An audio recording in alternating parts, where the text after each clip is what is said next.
as we all know, is the McLaren P1, of which you should all know if you watched yesterday's video, is my unfathomable favourite of the Holy Trinity.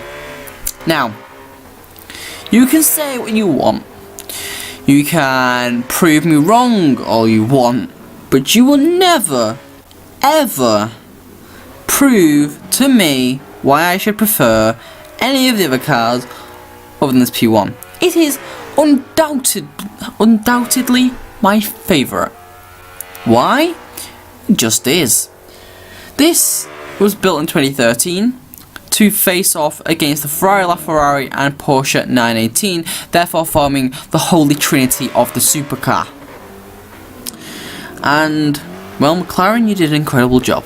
That's all I've got to say. It is absolutely tremendous. First, we'll go to the stats of this thing. If you want to actually buy this thing in Forza Motorsport 7, you got to buy it from the auto show. It costs 1.2 million credits. That's a lot. That's the real amount of money you pay for a car. You get 903 horsepower, 663 foot-pounds of torque, and it weighs 3,246 pounds. 296 pounds even. So, amazing power to weight ratio, good amount of torque, very good all round. But we'll say the biggest issue with the McLaren P1 is definitely its traction, its tendency to burst into massive amount of wheel spins and do a lot of drifts. Well, that's because tyre wise it's only got 245s on the front, 315s on the rear with sport tyres and rear wheel drive. Now, they're not really big, they're not racing tyres, so obviously there's going to be a bit of a grip issue. This thing could quite happily slide itself around a circuit. But when you don't want to slide it around a circuit, boy, is it fast. So, it is mid-engined, and in the middle of this car, you have a 3.8 litre V8, but that's not it. It's also got a McLaren ECU electric engine, which produces around about 80 to 100 something horsepower. I don't really care about that, we care more about the V8, listen to it. The V8 sounds insane. You can't hear the ECU thing. It is built by McLaren itself, so you know at one point it will break down. But honestly, yeah. And for all this madness, 903 horsepower V8 and ECU thing, you get 0 to 60 in 2.9 seconds, 0 to 100 in 5.2 seconds. You can get it stopped from 60 to 0 in 130 feet, 100 to 0 in 303 feet, with a top speed of a colossal in-game speed of 250 miles an hour. Now I do have to say that's in-game speed because in real life it cannot do that. It is electronically limited to about 213, but you know, we've got to go off in-game stats since that's what we're kind of reviewing this car off. Now, why do I love this thing? Look at it. It looks insane. Like I said in the Holy Trinity video yesterday, you should go and check it out if you didn't already. It is an incredible video, although a sad ending for what I want. It's got this like kind of Joker crazy smile on it, and the headlights are like its rosy red cheeks, but obviously the white. It's got these big massive nostrils. It's got the massive vent in its head for the roof scoop, and it's got the big massive rear end on the back of rear aero on the back of it. I cannot say how much I love this thing because it is so much. And then when you want to ride this thing, it is like wrestling a polar bear in Antarctica over a fish. You will most likely lose. But that's the fun of it. Because when you get this thing right, it goes like the clappers on a police siren. It's so incredible. It sounds phenomenal. And it just is, to me, the best car in the Holy Trinity. Yes, statistically no, but if well, I mean, if this was to pull up with the 918 or the LaFerrari would probably get more of the detail, but I know which I would be at the scissor door P1 because it's better. But yeah, Obviously, we must not gush over this too much. We do have to scientifically prove why this is better. And we will do that through, obviously, you know, on this series, we do the drag race where, you know, this is do or die. We do 3 drag races, see which speed we can get the fastest. So, here we go in the McLaren P1. We got a very, very good launch this time round, and we did get it accelerated incredibly well. Coming up to the end now. I'm sorry, I don't actually have the data up. I'm going to get up now. The McLaren P1 got a drag time of a 9.676, which puts it into 3rd place. It is 6/10 down on a Bugatti Chiron and 4/10 up on a Porsche 911 GT2 RS. Now our next challenge was to obviously, going with the series, we had to drift this thing around. And, well, that was never going to go well. If you know, we took some supercars around here. We took the Audi R8, we took the Koenigsegg 121, cars like that. That's my DB11 cars, which are not drift cars, they're race cars. And well, this McLaren follows suit. Although you see, this is the best lap we got, and it does look phenomenal while drifting around, I must say. It does look absolutely incredible.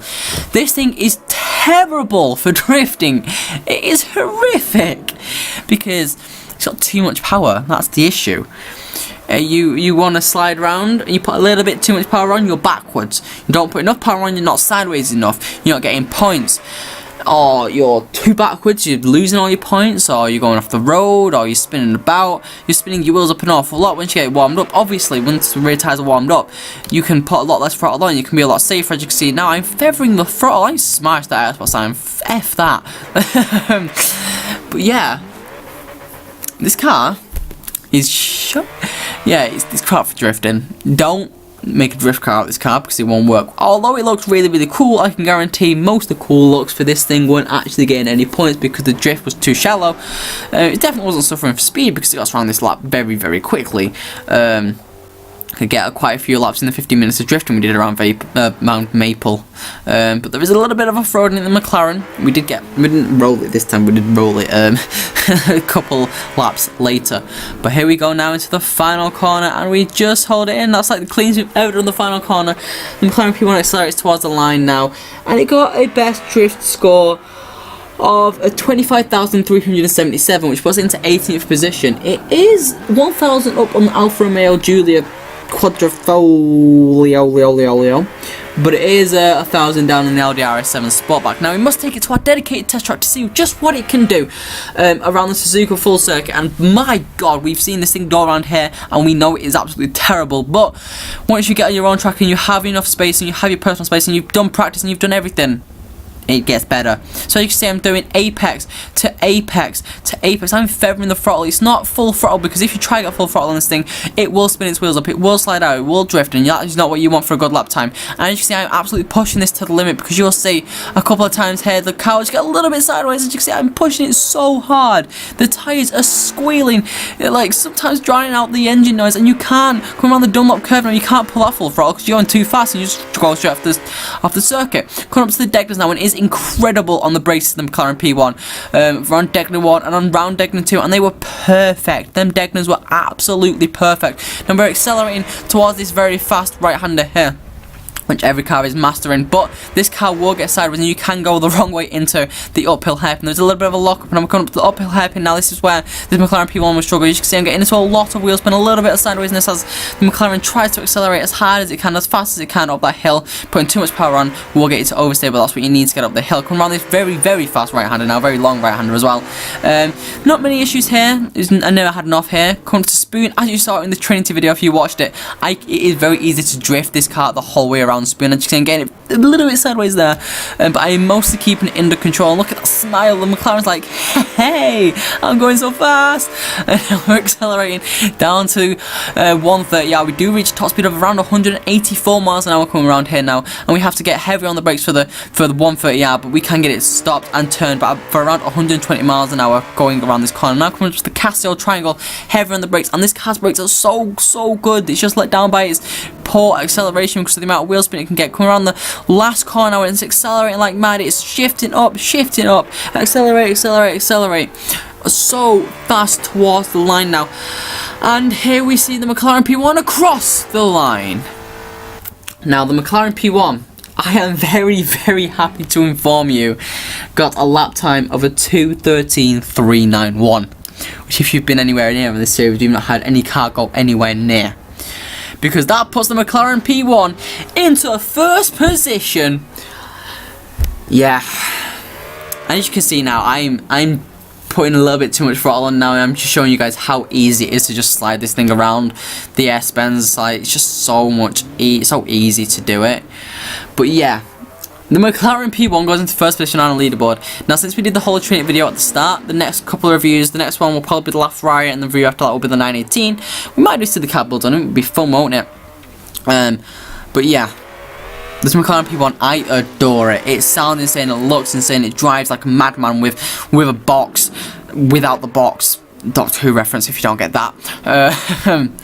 But yeah, I adore this car. It is by far my favourite. It's by far my favourite of all the Trinities. But I honestly absolutely adore this thing. It's so picturesque and it's just incredible. Anyway, comment down below, guys, what you think of the McLaren P1. And tell me what's your favourite car of the whole Trinity as well. You can comment down below what car you want us to review next, but the next two reviews will be the 918 and the LaFerrari, so stay tuned for them. They'll be coming very, very soon. But yeah, that's it from me, guys. TMDC Hyper and his McLaren P1 signing off.